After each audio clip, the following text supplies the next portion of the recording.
2, 1.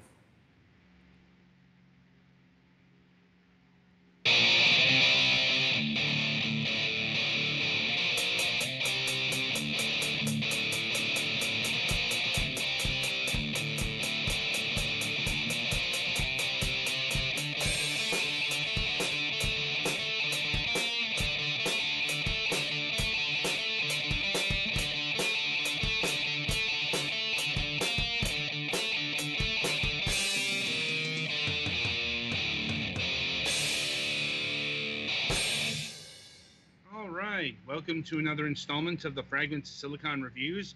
We have three of them this week. Up first is Mothergunship.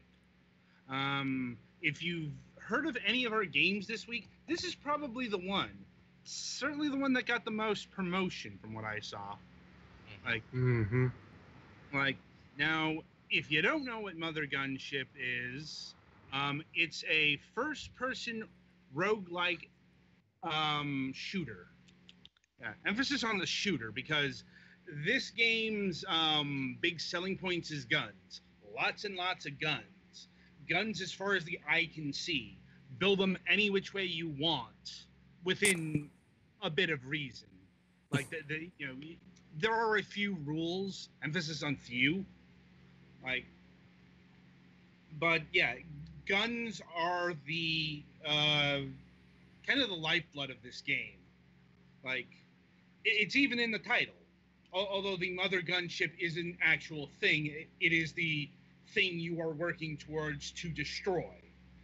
It is the head gunship, the Mothergunship, if you will, of the invading armada. And you are generic robot soldier, like you are. Your identity is one of those cipher things that, but you are a robot. That kind of comes not to be confused with that Ace Combat game where you're literally a character named Cypher who is a cipher. Well, yeah, this game isn't that on the nose. Thankfully, no. And this isn't the first hand at the developer's called Terrible Posture Games. They previously did basically a rough draft version of this called Tower of Guns. I haven't played that one, so I don't know how much the idea flow goes from one to the other. But if this is the refined version, so I know a lot of reviewers and review sites have liked this game. I did not. It looks visually nice enough. Yeah, it looks good. It looks very good. Very good use of the Unreal 4 engine. I'm like... There's a very nice drunken robot pornography vibe here. That the game title, not the... Yes, that is the name of a game.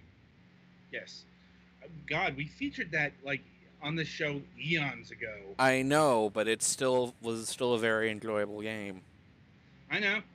It's just, first of all, it comes down to that whole roguelike part of the game. Damn it.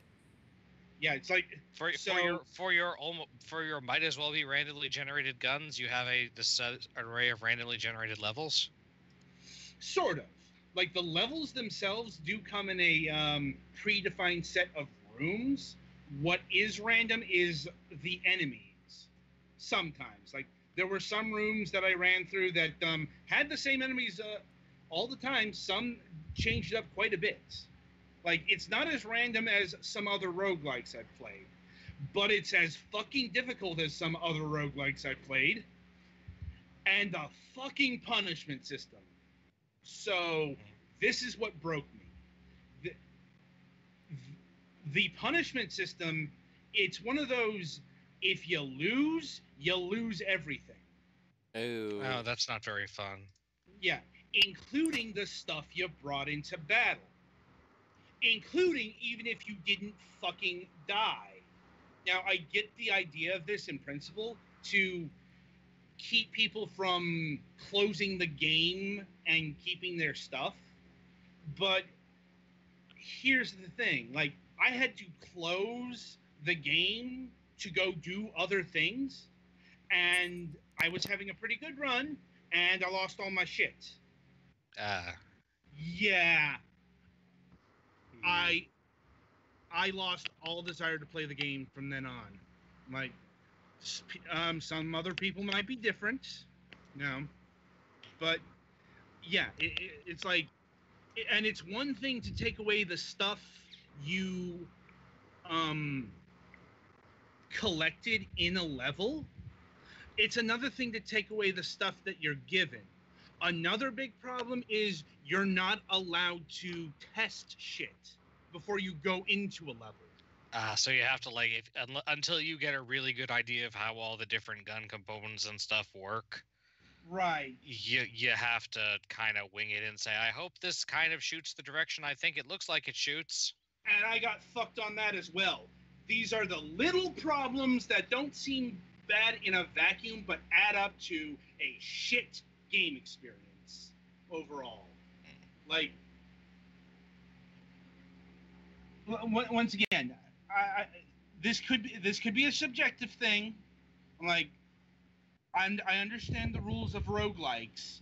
It's just there was too much in the way of punishment, bad punishment, for me to find this enjoyable. And to contrast this, for next week we are reviewing another roguelike, and I'm rather enjoying it. Like, because it's not as punishing in the bad way as this is. Like, roguelikes kind of have evolved to include like permanent upgrades, and the original Rogues the original game Rogue was very much you lose everything from your run, start fresh. But as the genre of procedurally generated stuff has become more popular, they realize that people like to get something for their effort. So even if you have to start over from the beginning, progression wise, you'll often have better stuff that you can get, or it'll be easier to get to a certain level on later runs. To compensate for all this, they give you a bunch of stuff to start out with. But like I said, you're not allowed to experiment with it until you actually run the risk and get into a level. And yeah, you can go in without anything. You have a default punch attack. But in a game named Mothergunship, you're probably not going to get very far with punching. It depends. I'd imagine there are people who are aiming to do a no gun run in Mothergunship. But there are other problems. I mean, this game is also very, very difficult because it's a roguelike. Roguelikes are defined by their, almost crippling level of difficulty. Well, it's not much of a roguelike if you can beat the game the first time through. No. It's that part wasn't too bad. It's also, I never really enjoyed the controls. Yeah, you were not having a good week for games with controls this week. That's not entirely true. We'll get to Moose Man. That controlled fine. Still 2 out of 3. Anyway. But yeah, I'm not sure if it was a mouse acceleration issue or if this game was built for a controller in mind, but it never felt right when I was playing with a keyboard and mouse. It always felt a bit more slippery than it should. It's kind of hard. It's one of those hard to define game field problems that you wouldn't be aware of unless you've actually played the game. But it definitely felt like it was there. Also, this game does have first-person jumping. Which is always a bad idea. Yeah, first-person jumping has never been good. It will never be good. Especially if you can't see your feet. Yeah. And it's not that big of an issue, depending on the room. But, once again, a lot of these problems are probably subjective. I like the game's premise, its aesthetics. its potential in actually building guns, because like, yeah, you can really go nuts, because the only rule in terms of building guns is they have to connect. Like, you can put connectors on connectors on connectors. Mm-hmm. Like, they tell you you can build a like 40 stories tall gun or something like that. It's just you're only going to be able to fire it once before it needs a recharge. You got one shot, motherfucker. Make it count. You know, like granted, all of the guns kind of had to have this weird 3D printed feel, mainly because you're not going to get a lot of guns that look like guns, if that makes sense. Well, just looking at just the trailer for on Steam about this game, why would you build a gun that looks and works like a gun when you can build a gun that shoots like everything in front of you and then like everything for like 40 feet to either side of that? Yeah, pretty much this. It's going very fanciful with its gun technology. Like, and let's see, the music is well, very heavy metal, as you would expect. Like, very, get the testosterone flowing kind of music. Now, it fits the aesthetic. Pretty good. Like, this game also has an undercurrent of dark comedy. Like, with the characters. Once again, I only played this game for 3 hours because I couldn't get past the first mission. The first mission where you die by punishment. Like, in fact, I restarted it because I lost too much stuff. Yeah, this game is hard. It's a roguelike. Like, and it's not the fun kind of hard like Dark Souls. It's the, well, you fucked up, you lose everything. Yep. Like, and this game is available on the PC, PlayStation 4, and Xbox One. Yeah, it's Windows only on the PC. So the game is clocking in at $24.99. Like, that sounds like a little bit much, even just looking at it. Yeah, I mean, I guess it depends on how long it is. Yeah, I'm like you. That's a bit on the high end for an indie purchase. Like, it's not outside the realm of sanity or anything like that, but it is above the usual $15-20 price. I'm like, and this one's going to be a true. Your mileage may vary. Like, if you like the premise, if you like the idea of building tons of guns and an FPS with very crushing difficulty, then sign up here. But if you're disinclined to get this game, I'd say that the price wouldn't be worth it until a sale, and a substantial sale at that. It's like, this is a game that could do with a demo. Or no, wait, here we go. And it has a demo. So, good. Yeah, just noticed that.